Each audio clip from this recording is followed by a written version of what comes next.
Hey, Jon Velie, CEO, OnlineVisas, Velie Law Firm, here to wish you a happy Thursday. This is Immigration Solutions during the coronavirus. We've been doing this every day now. We're into week 2. This is episode 9, I believe. Anyway, thanks for tuning in. What are we going to talk about today? Well, I think first we're going to talk about immigration's still open, and we got some great news today. We call getting an approval delivering dreams, and we had a really nice dream delivered today. It was for the Geshe Chappelle Lama, right? So this is one of the Dalai Lama's monks. A Geshe is a title given to a monk. It takes 20 years to become one, right? Think about that. Isn't it amazing? So the Geshe Chappelle, one of the inner leaders of the Dalai Lama's monks, is coming to the United States. I met the Geshe a few years ago. I was touring through the United States. He actually stopped off in Norman, Oklahoma. His next stop was in California, and we met. My kids and I went over there. It was fantastic. They were doing a mandala, right? A mandala is a really interesting sand,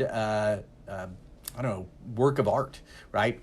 So it takes just forever, and patience is a really key part of the monk's existence, right? I mean, these are folks that won't talk, so they're really working on that. Well, it takes the ultimate amount of patience to build this really incredible, intricate circle to do it. And when they're done, they have a big ceremony, and they took it out to the river, and they blew it into the river, right? It took them maybe take a week to do it.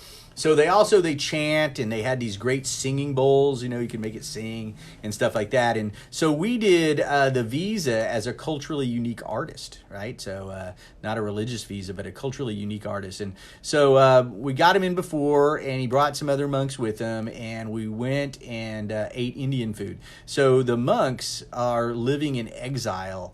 They're from Tibet, right? So you may not know this, but the Dalai Lama cannot return to Tibet. He would the Chinese control Tibet right now, and he's an enemy of the state, right? So they've all been in exile since the 1950s in southern India. So they lived way up in the mountains, very cold, in the Himalayas, and they now live down in the southern India, very hot, warm, a hot place to be, really. So they talking to the Dalai Lama's monks was really interesting about the difference in weather and what they do and those sort of things. So some fantastic guys, some fascinating people. One of the things we had all our firm get together at the table and ask questions of the monks, right? So there's a lady, Judy Willis, in our office, and you said, well, are there any women monks? And so the Geshe says, well, we got our first one this year. And it's like, wow, why just this year? And they said, well, we couldn't shorten the process. It was a 20-year process. She started her process to become a Geshe 20 years ago and just got through it. So pretty fascinating, the concept of in America, how fast we are and how slow and deliberate other things are. It's really interesting. So I see Teal Benson's watching today, TJ Jordan, Doris Janet, and JT Thatcher. Love my football players that show up. Hey, JT, how are you today? Really great to see you there. One of the greatest kick returners, punt returners in the history of OU football. Really cool to see him on there. Casey Cartnell, nice to see you. Talking about immigration during the COVID virus, was just giving the great news that one of the Dalai Lama's head monks was approved for a visa today. So immigration's open. They're still helping us deliver dreams, and we're really excited about that. Also this morning, I was on a call with the United States Indian Business Coalition, USIBC. They are an offshoot of the U.S. Chamber of Commerce. They're out of D.C., and I got to I got to mediate a conference call with Jonathan Wasden. Jonathan Wasden is an attorney that used to litigate for the Department of Justice and on behalf of U.S. immigration. And he left the dark side and he came to our side, and he has won some phenomenal lawsuits on behalf of immigration or immigrants, right? And so one of them's called IT Serve versus Cisna. IT Serve is this fantastic organization. I'm affiliated with them. I got to sit on their political action committee a couple of years ago when we selected Jonathan to be the lawyer, right? So we went up to D.C. We met with a lot of law firms. We met Jonathan actually after that trip, but he was fantastic. He did some great work, and he's won a number of lawsuits. So the lawsuit he won on behalf of IT Serve was really dealing with the issues where USCIS, immigration, has targeted staffing companies, right? Tech staffing companies. Very, very important people. So staffing companies, what they do is they recruit and hire techies, mostly from India. Almost all of the IT Serve Alliance companies are Indian. And they're great people, right? I mean, sat on a boat with 300 people, all from 2 towns in India, Bangalore and Hyderabad, on a lake in Texas. Had the greatest time. Anyway, they're doing some neat thing. Hey, Juan Grobler, good to see you. Juan is an excellent rugby player from South Africa. He lives in Aspen. I see that Leah Cooksy's here too. Good to see you guys. So talking about immigration during the COVID virus and talking about a conference we gave this morning with the United States Indian Business Council in part of the U.S. Chamber of Commerce. And I got to mediate and really have a conversation with Jonathan Wasden. So, I'm the person that puts visas in, right? We litigate a little bit. Jonathan helped me win a really great lawsuit against USCIS just a few weeks ago. They had revoked a visa for a professional rugby player for NOLA Gold. And they did it on the basis that the league was not internationally recognized. A sore spot. We've been fighting with these guys on that. And we went in, filed the lawsuit. We got a temporary restraining order from a judge at about 5 till 5 on a Friday. Great work by Tim Falcon, owner of the team and a lawyer himself. He walked in there. We got it. And then the next week, USCIS just, gave up, gave the guy's visa back. So, we were talking with Jonathan today about his great lawsuits against USCIS for the Indian staffing companies. And so USCIS has created these 2 memorandums. One started in 2010, and that's what started IT Serve. 10 guys in Irving, Texas, Indian guys, came together as a group to fight against what was called the Neufeld Memo. And the Neufeld Memo made it a lot tougher for staffing companies. Well, it got really insanely tough in 2017. They came out with a new memo, and they made these guys prove all these different things. And USCIS started really attacking them, giving them visas that would approve for a day or a week and stuff like that. They also attacked the employer-employee relationship. They made these companies prove exactly what people are going to be doing for 3 years. And if you couldn't prove it for that entirety of the time, they would deny the visa, say you haven't proved what you're going to be doing. Well, think about it, right? So I have a law firm.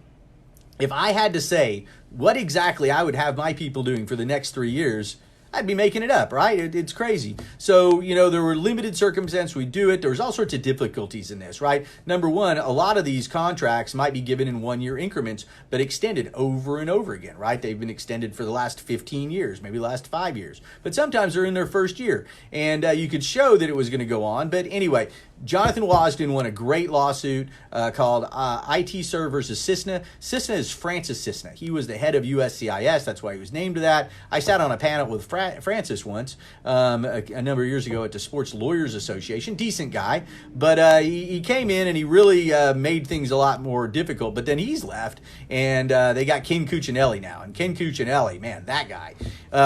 Ken Cuccinelli was put into USCIS by Donald Trump, but they didn't do it right. And in a D.C. district court just a couple of weeks ago said Cuccinelli was installed incorrectly and all of his policies need to be thrown out. So what we have is a really interesting time. So mostly immigration in the news or, in the people's thoughts is all about illegal immigration, right? Well, this is legal immigration. This is merit-based immigration. Those are terms that this administration says are good, right? But in these merit-based immigration, hey, there's Mariel Martin. Mariel, we were just talking about your monk. We were just talking about Geshe Chappelle. We were talking about when we had lunch together. He's approved today. Congratulations on that. Of course, Mariel is a little bit frustrated by the fact that the consulates are closed, so we can't get to Geshe over here. We're hoping those reopen. Right now, the USCIS posted yesterday that it was going to reopen its field offices on May 4th, right? Star Wars Day. Well, that's a month away. We're hoping that the consulates will open around the same time, but we don't know that yet. They haven't seen it. Hello, Kim McDade Torres. Good to see you. Walt Lamar. Good to see you, my friend. Hope you're out there biking at a good, safe distance around D.C. Always good to keep watch you on Facebook, getting around town, taking great pictures.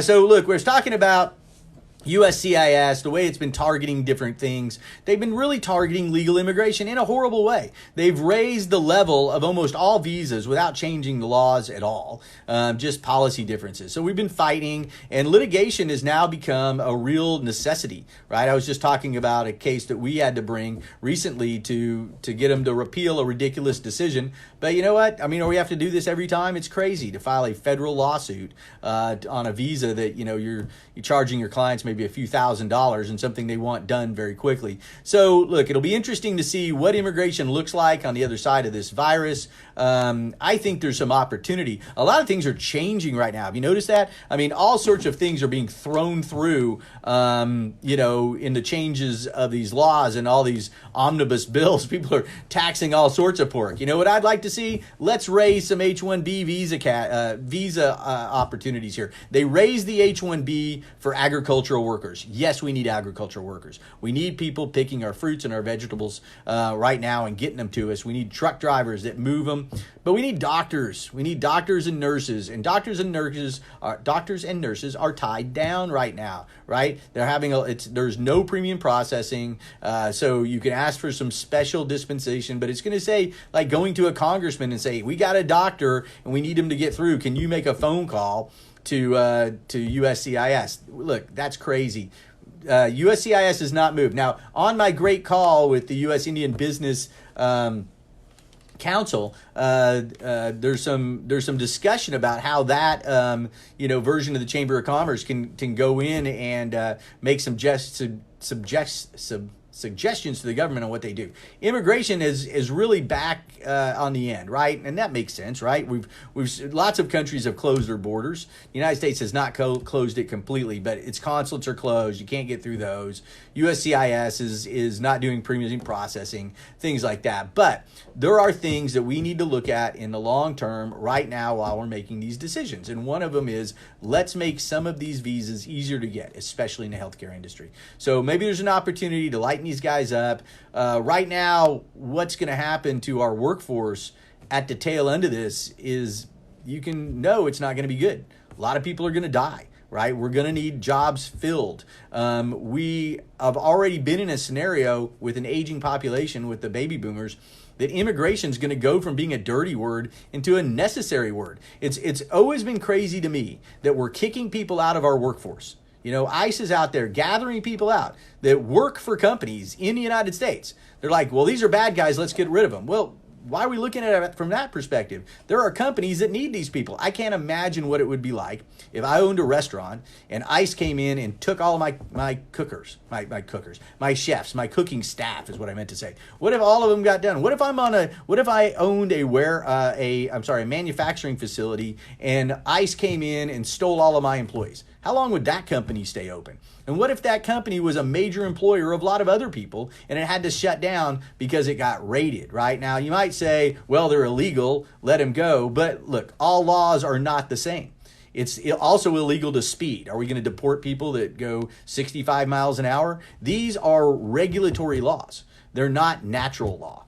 Natural law is a crime like murder or rape. It is wrong all the time. If you try to make a law that says murder's right, like sending people to a gas chamber, it still violates natural law, even though the regulatory law says it's okay. So let's not get caught up on it's illegal, right?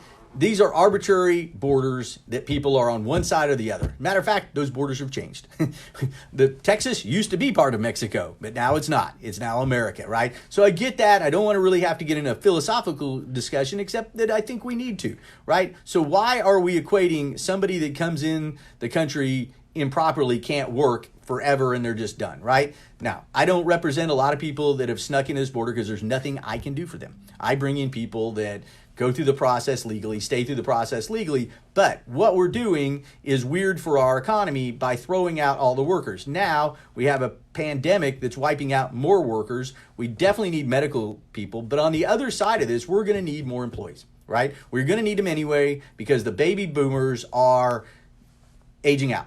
They're no longer going to be the workers in our workforce. We have 5 different generations in our workforce, and that one's leaving. And every year we're losing more and more workers, and good, high-level workers. So it's no longer, and it never really was, a need for just having to fill the jobs that Americans don't want to do, but just all jobs, right? There's not enough Americans being born to fill all those jobs, or they're not old enough yet, right? So immigration is something we need to change the dialogue. It's not a negative thing. It's about having a country that and its companies be able to recruit the best people they can get, regardless of what country they come from, right? That's not such a ridiculous thing. What we should be asking is that when the government makes these decisions, that it doesn't just make arbitrary decisions. Let's look at it as let the market bear. If a company needs to hire people, let them hire people. Don't say we want an arbitrary determination of 65,000 employees. That number wasn't always 65,000 under the H-1B, by the way. They dropped it from over 100,000 a number of years earlier, right? Just went down, 100-something thousand, now 65. That's what it is. Now, the demand was always higher than that. There's companies like SAP, Microsoft. They literally have hundreds of thousands of jobs that they can't fill because there's no visas to fill them. Now, one of the really interesting things I learned when I went to Hyderabad, India, right? Hyderabad, India, there were cranes everywhere building. You know what they were building? Centers for American companies, right? Microsoft had a big location. Everybody had a big location. Anderson Consulting's largest number of employees are in India. That's really becoming the case for everything. IBM's largest number of employees are in India, right? We are sending our jobs out of the United States to India. Our tech jobs, right? We have been like, oh, let's give the American kids the chance. Well, if you're an American kid that knows tech, you can have a job. These kids are employed. They're not unemployed, right? Right now, we're saying, let's take entire segments, throw it over to India. And you know what? Who's not complaining? Big companies. Big companies aren't complaining because they can get it done for a lot cheaper in India. And they get to blame it on, bad immigrants that are coming over and killing people. Well, that's just silly, right? So we are giving away our tech industry. People are complaining about not having the manufacturing industry coming back. Well, the manufacturing industry can't really come back because we don't pay our workers $1 a day like other parts of the world would. But the tech industry pays people really well. And not just the techies, right? But how about all the Americans that might be in managerial levels, jobs that are overseeing the techies or the salespeople or the business people? You know what happens when you move all those jobs or you don't let H-1Bs in for all the techies? Those mid-level management jobs go away. They go to India too. And do you think they're sending Americans to India or the Indian Americans want to go to India? No, they don't. And they won't, right? So that's what's happening. This is the thing that's lost right now. So change the dialogue. Immigration's not bad. Immigration's good. Right now we need them. 1 in 4 doctors are immigrants. 1 in 4. And we can't get them in right now very easily. This needs to change. So talk to your congressman. Let's get some more H-1Bs open and available for doctors. Let's let doctors move to different locations. Let's get them in here right now. Let's do this thing. Kim Cornell's on there. Jacob Walkup, it's good to see you. So those are the things I wanted to talk about today. It's Thursday. Hey, let's talk about great things on the internet. One of the best things I saw on the internet recently was Kevin Bacon and his wife, Karen, what's her name? Swinford? I don't get it right. But she used to be John Travolta's wife. I didn't know when that happened. They talk about the 6-degree separations of Kevin Bacon. Like, was Kevin Bacon now married to everybody's wife? It's crazy, right? But anyway, really cool thing. My favorite singer of all time is John Prine, right? John Prine is a great folk singer. He's edgy. He sings about really tough things. And Kevin and Karen sang a great song, kind of a very dirty song that John Prine did on the internet. So what I'm going to do is I'm going to hurt your ears right now. And Jon Prine is suffering from COVID-19. All right, so John, this is going out to you. If anybody knows this song, sing along. But I woke up this morning feeling kind of sad. Seems like total silence was the only friend I had. A bowl of oatmeal tried to stare me down and won. It was 12 o'clock before I realized I was having no fun. But fortunately, I had the key to escape reality, and you may see me tonight with an illegal smile. It don't cost very much, but it lasts a long while. Won't you please tell the man I didn't kill anyone? No, I'm just trying to have me some fun. Well done, your sister's a nun, hot dog bun. And on that, I'll leave you. God bless to John Prine. Hope you get better, brother. Jon Velie, CEO of OnlineVisas. Have a great early Friday. See you tomorrow. Bye-bye.